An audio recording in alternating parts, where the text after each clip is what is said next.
This is Common Sense Radio. Straightforward and no excuses. All right. Come on now. This is the Steve Gruber Show.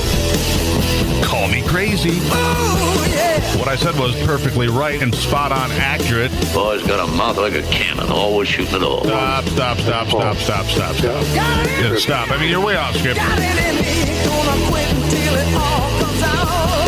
Hey, boy! Been a long education. Yeah, stop cynical. It's common sense. Pay attention to me when I'm talking to you. I'm gonna rock the nation. Rock the nation. Genuine, accountable, and raw. Here is Steve Gruber. All right, it's Free for All Friday, my friends. A very special edition of the Steve Gruber Show live from the Grand Hotel and the Art Gallery thereof on Mackinac Island. Beautiful ride over with Shepler's yesterday, the official ferry line of the Steve Gruber Show. Really enjoyed that. And we're here for the Republican Leadership Conference that's going on. And leadership was not the theme of the night last night, apparently. We're following a breaking news story here on the island, apparently, from what we've been told from a few different sources. Marco Rubio's national campaign manager apparently attacked and then punched Rand Paul's national political director in the face at Horn's Bar here on Mackinac Island. Last night, Michigan State Police, we are told, looking for Rich Beeson right now. John Yob punched in the face. We'll have details as they come, but wow, Friday night at the fights tonight here. I guess the Republicans are getting a little more serious about this than you would have thought. This special program brought to you by the Health Partners of Michigan and the Eisenhower Center, advocates for preserving auto no-fault right here in Michigan. My next guest is one of the happiest people I've ever met. And I don't know why, but this guy's got a smile on his face every time I see him. He's always a great conversation. And he's at the Lansing Center, where the Brain Injury Association of Michigan is having their annual gathering. John Prosser, the Vice President of Health Partners, here with us. John, welcome back to the program. Thank you, Steve. Good morning.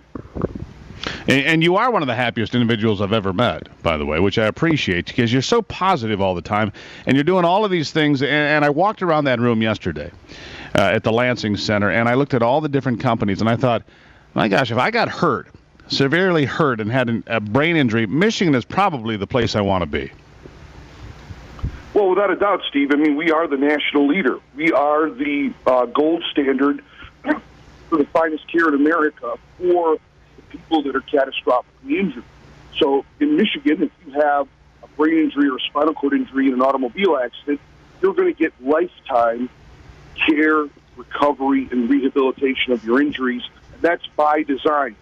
Our legislature 43 years ago saw that this population was underserved and undercompensated. And they said, we can do better.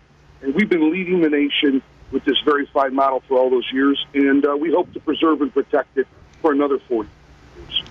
Now, there's this catastrophic fund, and a lot of folks have heard about this catastrophic fund, where the money that drivers like myself and you and everybody else contributes to when we go and get our licensing and our fees and we pay our fees, we chip in a little bit every time we do that for this catastrophic fund, like you said, lifetime benefits if you're injured catastrophically in a car accident. And there's about $18 billion in this fund. At least that's what we think, but it's not been, shall we say, really open for review for, well, forever. But that's about to change next month, from my understanding, sir.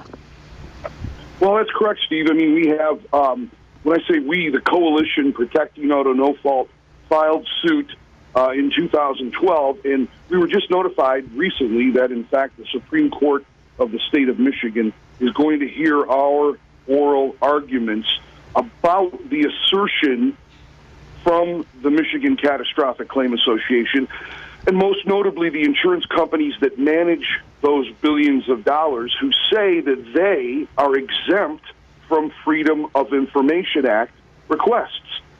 We have hired Noah Hall, the premier constitutional authority in Michigan, who says otherwise. He says, no, in fact, we have a right to know exactly what the formulations and calculations are that determine what that premium is. The part that you talked about that goes into the MCCA, that's really a very old concept called reinsurance. So here in Michigan, we reinsure ourselves by taking a small portion. Right now it's $150 per year per car, and we put it into this catastrophic fund so that, God forbid, something happened to you or somebody you love, you get the resources that you need for the rest of your life so that you don't get cost shifted onto Medicaid and you don't get stuck in a nursing home when you're 25 years old, which is what's happening in every other state in America. So, yeah, we're very excited that the Supremes are going to listen to our argument, and we're confident that they are going to tell the MCCA, you must produce all of this information for CPAN, at which point we will put to rest all of the shenanigans that the insurance companies have thrown at us here for the last 4 years.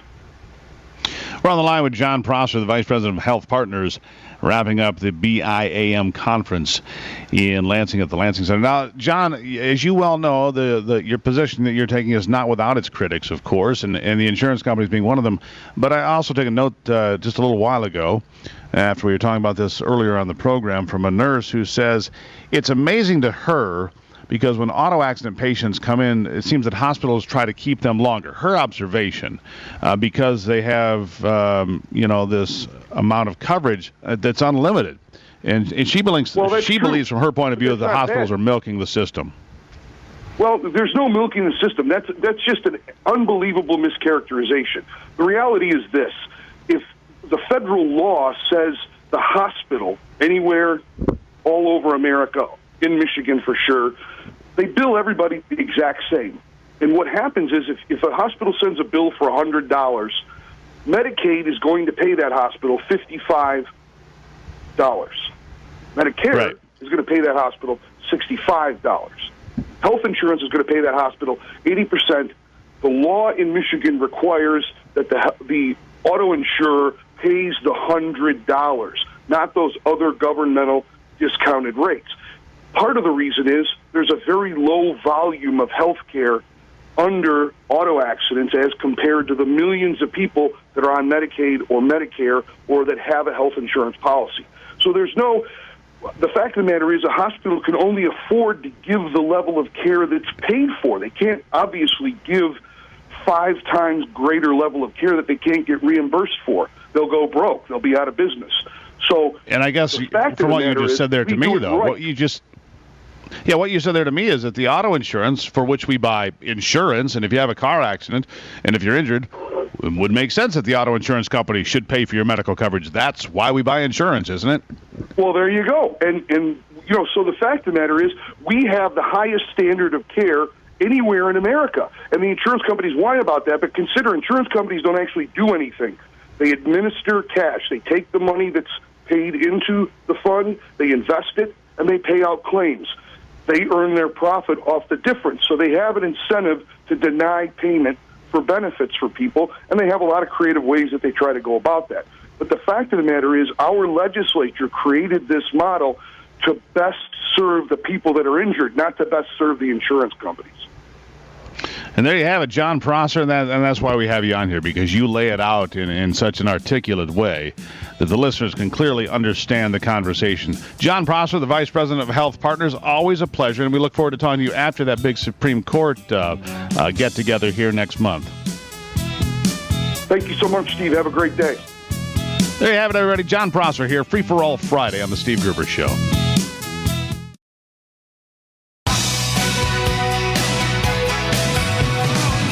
Keeping you in touch with Michigan and the world. Free for All Friday here on the Steve Gruber Show. Thanks for dialing it in. It's 18 after the hour live from Mackinac Island, the Grand Hotel. Steve Gruber with you. And sitting down with me now, the chair of the Michigan Republican Party, Ronna Romney McDaniel. Welcome to the program, Ronna. Welcome back. Great to be here. You had a great ride over on the boat yesterday. You were nothing but smiles on the ride over. I saw we were packed in there, and you were making a lot of friends on the way over. This is a big deal. This is a big get-together. It's an election year. You've got half a dozen candidates here, including the one that many say may have won the debate on Wednesday, Calley, who everybody says, look out, here she comes. I think the debate was wonderful. It was a great opportunity to have so many viewers, record viewers, once again looking at the depth of our field, and to have 6 of those candidates be keynote speakers here at our leadership conference shows the importance of Michigan and what we're doing here in our state, that people are taking notice. Well, I agree. And for those of you that don't know, it'll be Jeb Bush, Ted Cruz, John Casey, Carly Fiorina, as I mentioned, Governor Scott Walker of Wisconsin, and Rand Paul of Kentucky, all here for the next couple of days here on Mackinac Island to talk about the future, to talk about the Republican Party, and talk about what it's going to take to win in November of 2016. Yeah, they're here to talk about their leadership, what they've brought to their respective fields as governors, as senators, as business people. And we're here to highlight Michigan and the importance of our state and our comeback, what we have done to turn this state around in 5 years, to take unemployment from 14% to now 5%, to bring 400,000 jobs to our state. It shows the leadership that's taken place in our state. People are doing better. Michiganders are doing better. That's the type of leadership that we want to see in the White House. And also, I think that a big change here for Michigan is the fact that our primary coming up on March the 8th. It's earlier than it has been.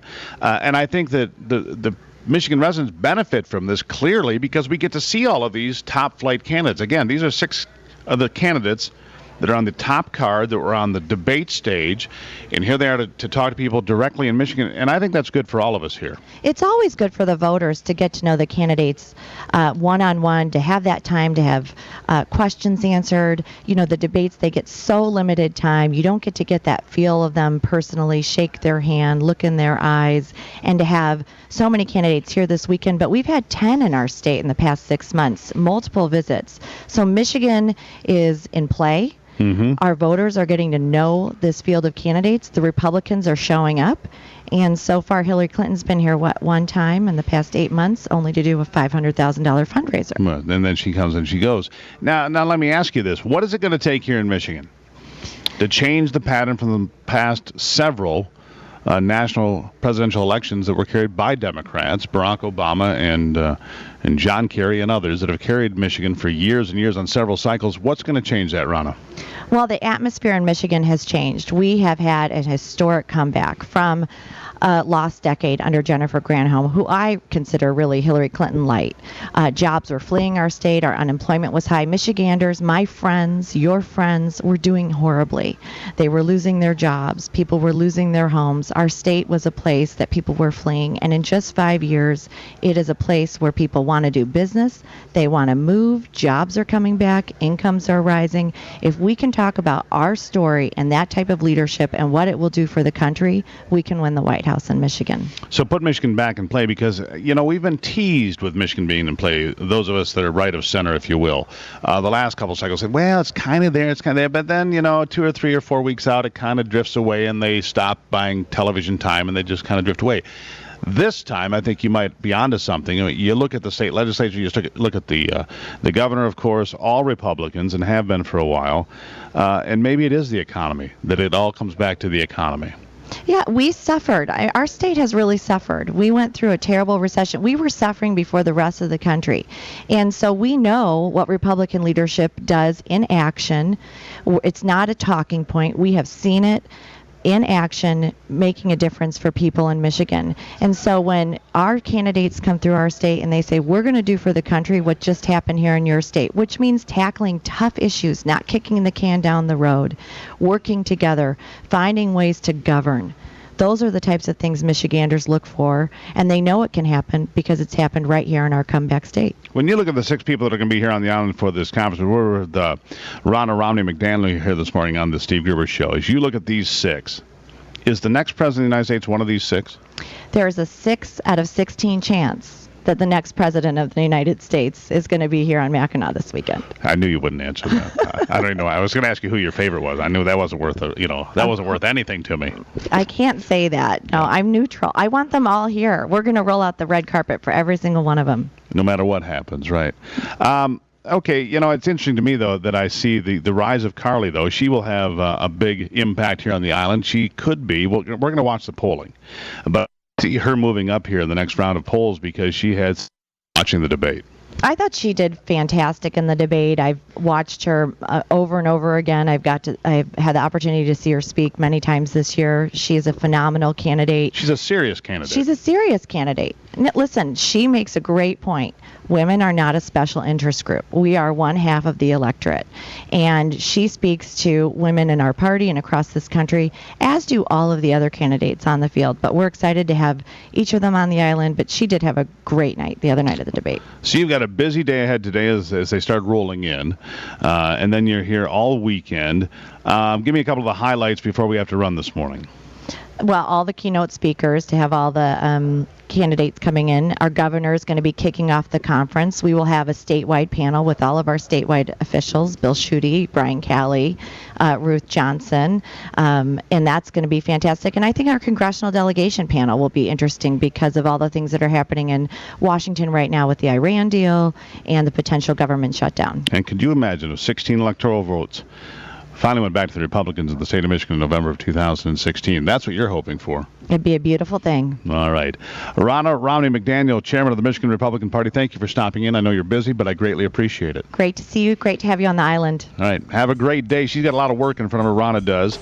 It's Free for All Friday. If you'd like to chime in and ask some questions, it's 888-900-9966, 888-900-9966. It's a Free for All Friday special edition from Mackinac Island. I'm Steve Gruber. This is The Steve Gruber Show.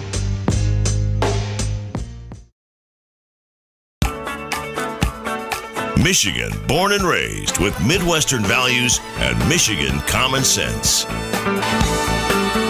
Free for All Friday on the Steve Gruber Show, a special edition. Coming to you live from Mackinac Island, the Grand Hotel. Somewhere in time. I think the anniversary is this year, actually, for that movie, 25 years.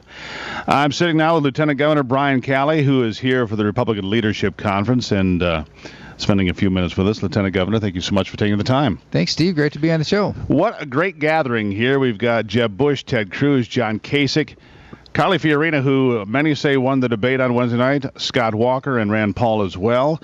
What do you make of the Republican field? There's a lot. There's more people here than in the Kentucky Derby, I think, but some good candidates in there. It really is an amazing field, very diverse. If you watch the debate or the one before this week's debate, you'll see there's a very wide range of views, backgrounds, sets of experiences, and worldviews and plans for the future. So we have a lot of choices to pick from. I view that as a very, very positive thing, and as we go through this process, it'll start to whittle itself down as we get into the primaries and the caucuses, and I'm confident that we're going to have a winner that comes out on the other end. Well, I think that two of the candidates that are here on the island have they've gone down in the polls, I think, as a result of Donald Trump going up in the polls, and that two guys affected most might be Rand Paul and Scott Walker. They're both here, and they need to, make some connections, I think, to keep going, because when you talk about a race that's this long and this many candidates, obviously money matters, and the ability to raise money and spend it matters. There are two real main considerations there, and the first is just your message network, grassroots, but then also the resources to keep going. So it's not a cheap proposition to run for president. So certainly those factors matter, and I think we will see over the course of now and the end of the year, you'll see the field narrow a bit, but ultimately I wouldn't be surprised if you saw that top 10, all of them make it pretty close or through the first caucus and primary. Now I'm going to guess you're one of the more than 20 million Americans that gave CNN their highest rated program in history. Frankly, on Wednesday night, CNN's never had a program rated that high until the Republicans paraded out. So to the naysayers on the left, guess what? The number one rated show in town is the Republicans running for president. Many would say Calley had a big night. Marco Rubio had a big night. What did you think watching? Certainly, Calley Fiorina answered any question that anybody could have possibly had about whether or not she belonged on that stage. She was able to serious. Not just hold her own, but to really shine among a lot of really big personalities. And so, if you look across the field, and Donald Trump was uncharacteristically quiet, but then you saw guys like Rubio and Kasich, who didn't have too much time, that really made the most of the time that they had out there on the stage, and even Chris Christie and Jeb Bush to really kind of come out and assert themselves in a way that we hadn't seen in quite a while. So it was definitely a great debate, and it's no wonder that the American people are so interested in the Republican side of this presidential contest. Now, do you have a favorite in this race, or anybody that you think is more in line to the way you think and you would prefer to see come out on top? There are several candidates that I would be very comfortable with coming out on the other end, so I haven't taken a position for a particular candidate yet. That's part of what I'll be doing on the island here, is to really meet with, listen to, and get a better feel for how these candidates see Michigan and Michigan-specific issues. Now, the tough question that we have to ask all Republicans and those that are going to vote is, if somehow Donald Trump continues to remain on top, are you comfortable? Would you be able to vote for him and support him if he were the Republican nominee? When it comes to the winner of the Republican nomination is going to get my support. There's no question about that. Ultimately, there are a lot of other candidates that, for me personally, that I would put on top of that list. But I believe that I would prefer. But we do have to be prepared. Each of us, if us Republicans, we got to believe in our own process, and whoever comes out on top of that process, we got to be prepared to back. Yeah. Well, what about this? I mean, here's the notion. A lot of Republican voters feel they have been shortchanged in 2010 and 2014. And what I mean by that is Mitch McConnell and John Boehner, I think the technical term, have not done doodly squat in a lot of people's estimation. That's my technical term. But, I mean, they're not happy with the fact that it seems that Barack Obama gets everything he wants. The Republicans get very little of what they want. And the angry voters are more angry today than they were in November of last year. There is certainly a segment of the population that is responding to anger. I hope, though, that Republican candidates will not only provide an answer and a pathway from that type of the voter that is really angry right now, but to do so in a hopeful way, to do so in a way that really directs the ability to embrace the future and to believe in the future and to work toward a better future. Being angry on its own doesn't solve anything. Angry with action toward positive ends has the potential of really changing things. So I'm looking for a candidate that can take a whole range of people on the Republican side, unify them on a positive vision for the future. All right, so let's talk about this. We're with Lieutenant Governor Brian Calley here on the program on Free for All Friday on the Steve Gruber Show. What is your political future? What are the chances that not too long from now you and I will be sitting down discussing your bid to become governor of the state of Michigan? Right now, as lieutenant governor, if you look at the things that our administration has done, we cannot afford to take our eye off the ball. And so my future will be the next 3.5 years working toward accelerating the comeback that we're on. If you think about where we started, our unemployment now down to 5.1%, and we're not at all satisfied. We're going to continue to work. We want to get it lower. We want to beat the national average. We want to lead the country in employment. And so when you consider the progress that we've made over that time, our administration, the governor and I, are both wholly focused on continuing this comeback and accelerating it even more. All right, we're going to take your calls here on the hotline in just a moment when we're done with the Lieutenant Governor here. The phone number is 888-900-9966. Now, that sounded like the foundation of a campaign to me. Now, I'm no expert, Lieutenant Governor, but that sounded like a talking point for a campaign. It's a talking point for the future of Michigan. If you consider that we lost a generation because things were so down in our state, and now we have people coming back, and we have people that are staying. We have growing population here in our state again. So I'm all about building a strong future, whatever that means. That's the team I'm on. And the one thing that I think most people still are talking about, and has not come out of Lansing yet, and we don't have a lot of time here, we have about a minute, but the road situation still not solved in the state of Michigan. People, I can assure you, people are angry about that. Are we moving toward a solution? Where are we in that process? Like I said, we got about a minute. I feel very confident that we will have a road solution yet this year.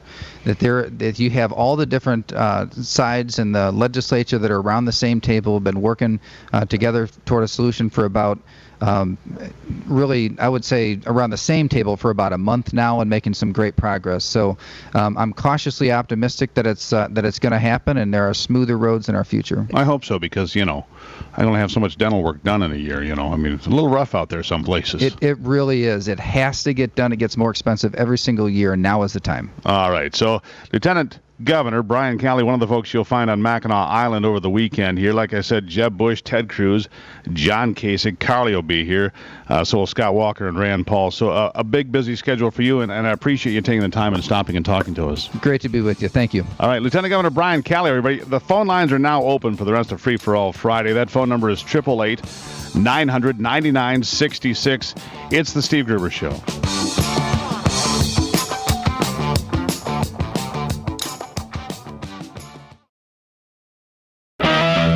Getting your day started with news from around the state and around the world. Common Sense Radio. This is the Steve Gruber Show. Never before have I turned on you when you look too good to me. Your beady eyes they can cut me in two and I just can't let you be. All right, it's 45 after the hour here on the Steve Gruber Show. Free for All Friday. Your chance to light it up now. The Common Sense Hotline, 888-900-9966, 888-900-9966. Breaking news from Mackinac Island now at the Republican get-together here. Marco Rubio's national campaign manager apparently got together with Rand Paul's national political director last night and punched him in the face at Horn's Bar here on Mackinac Island. The Mackinac police now tracking down Rich Beeson for that apparent assault. So that'll be a little bit of a sideshow for you for the rest of the day on the national news. No, make no mistake. When Rubio's national campaign manager punches somebody in the face from another team, well, that doesn't go over very well. At any rate, you can call about that, 888-900-9966. Mike is on the line in Flint listening to WFNT in Flint. Mike, welcome to the program. Hi there. I just want to take a moment and explain some things. I mean, it seems like the media is falling all over itself trying to proclaim Fiorina some kind of winner, but let me tell you this. I grew up in a Russian culture. I understand Russia and its in its directions and goals very well. I also understand Islam because I've read the Quran, the Hadith, and Sunnah. I realize where they're going. And I'll tell you one thing without any reservation, a female of any amount of accomplishments in the West will not be regarded as anything but a provocation by Russian culture and by Muslim culture. And so what? The curious need for the media to promote such a person. This is dangerous. So what? Hold on. Mike, who cares if we provoke Russia because they don't want a woman as president? And who cares if Islam doesn't respect what? We shouldn't have Margaret Thatcher elected as the Prime Minister of Britain? That's absurd. Well, Russia and Islam are allies, and they will crush this country. That's not a matter of debate. Mike, that is the most absurd thing I've ever heard. Thanks for calling in.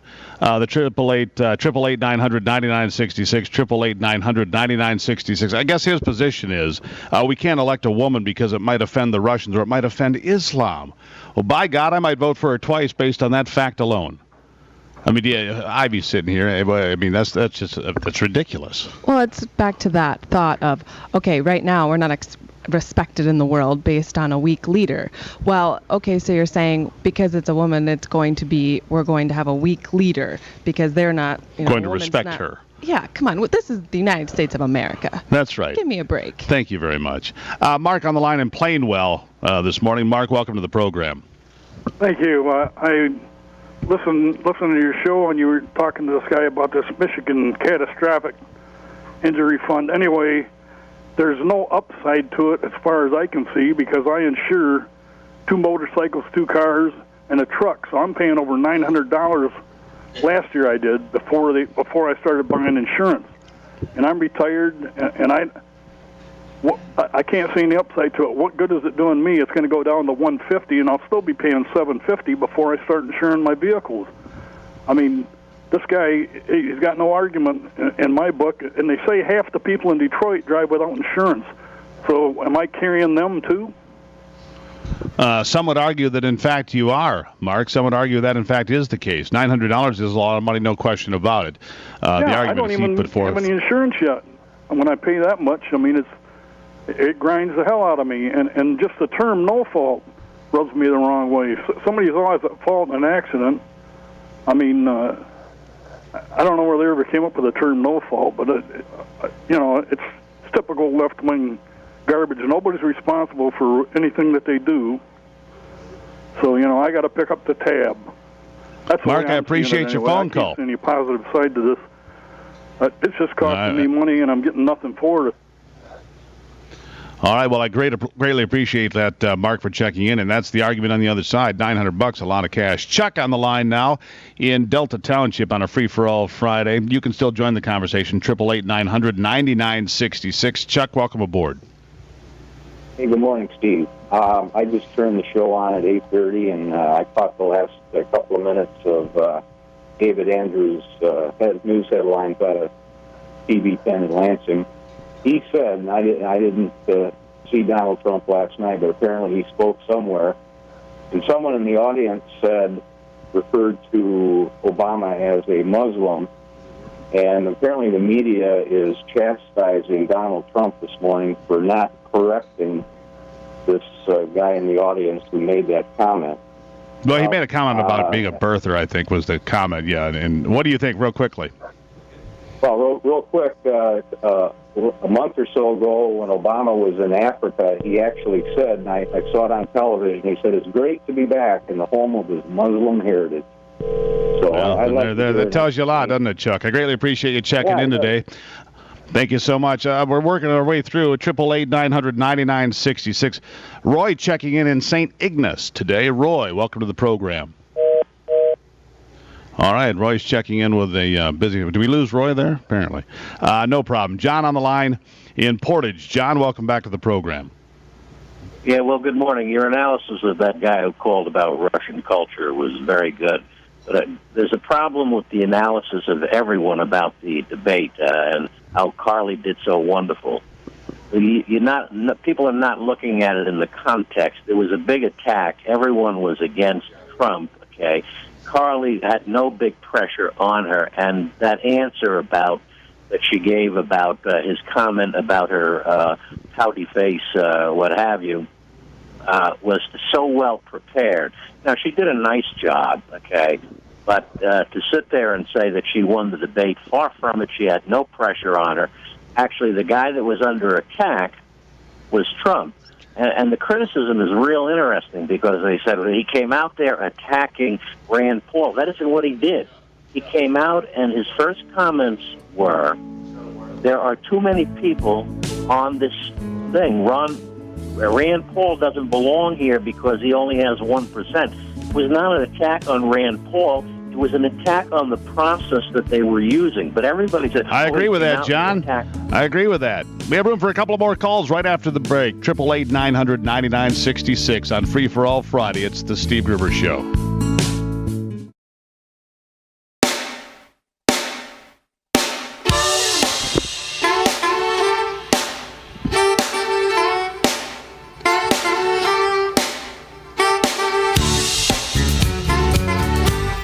.55 after the hour now. Just a couple more minutes left. A room to get a couple more calls in, though, on this Free for All Friday. We're going to go to Tomas in Grand Rapids. Tomas, welcome to the program. Hey, Mr. Gruber, can you hear me? Yes, sir. Well, listen, thanks for the opportunity. I just want to say, first of all, I think Rand Paul was happy that Trump talked about it because that gave him, a free 30 seconds to get on, with the debate. But what I want to say about Trump is, and I'm a Latino, but I believe Trump is for real because this guy is campaigning. Right after the debate, he's out there in New Hampshire. He's doing everything he can. It's not like some rich guy just shows up for the debates and then doesn't do anything else. I think he's for real, and I think he's getting better every week. He's learning that he needs to be presidential. He can't be just acting like a little, kid in junior high school, calling people names. And I understand that. Tomas, let me ask you this. The national media would have you believe that Latinos like yourself would never vote for Donald Trump. Is that true, or would you vote for the man? I would vote for him, unless he went crazy or something and started. Well, there you go. You know, I think that he's the only person that's calling China out. No one even mentions the word China. It's like the C word, you know. And I understand. They are doing a Thomas? lot of harm. Matter of fact, in New Hampshire, he was talking about we have a $400 billion trade deficit with China. Communist China. Well, there you go. What you should call it. Tomas, thank you so much for checking in from Grand Rapids. You Latinos will support it. We got room for one more. Tom is in Rives Junction. Last call of the day, free for all Friday. Tom, welcome aboard. Hey, Steve, how are you? Can you hear me? I can hear you great. Okay, wonderful. Well, you know, I apologize. I'm running a little late, so I didn't get to hear your conversations earlier. But yesterday you were talking with the folks from the Brain Injury Association about the Michigan Catastrophic Claims Account. I contacted my insurance agent, and it's not $60 a year. For me, it's $150, and I don't know if that's been covered or not today, but that's for one vehicle, as I understand it, times 3. That puts it at about $450 a year. It's a lot of money, Tom. You're right. And the last guy called and said it was $900. So we'll talk about that more next week. No question.